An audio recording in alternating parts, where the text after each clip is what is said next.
Welcome to the Creative Top Trick channel. You are watching the video, how to make a 3-in-1 wood stove, free energy for cooking, no gas, no electricity. The stove is made from empty cans using firewood for heating. In addition, you can use waste cooking oil from the kitchen completely free. Please watch the video until the end to see all 2 ways to use firewood and waste cooking oil.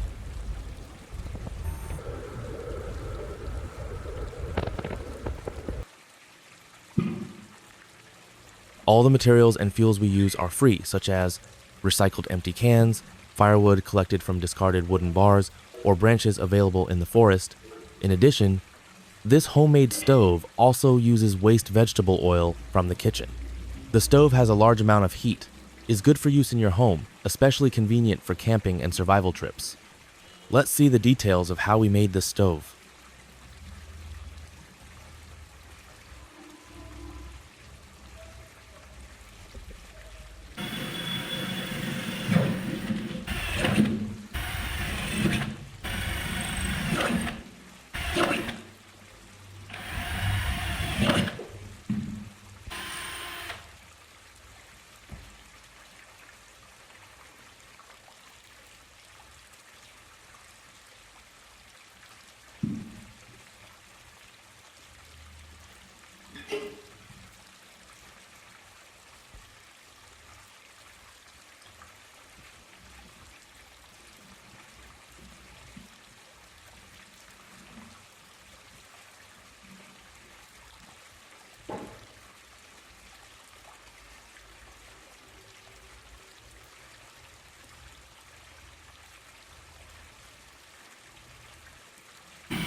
Now I will burn a firewood stove to boil water. This is the first way. Let's see me boil water.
This is the second way I use vegetable oil that is discarded from the kitchen as fuel for this homemade stove. It burns very well. High heat, no soot, very convenient, cooks very quickly, especially using discarded oil is completely free. With this stove, when using it, you save a lot of money. You should take advantage of the available free materials to make one yourself to use at home or when camping. It is very good.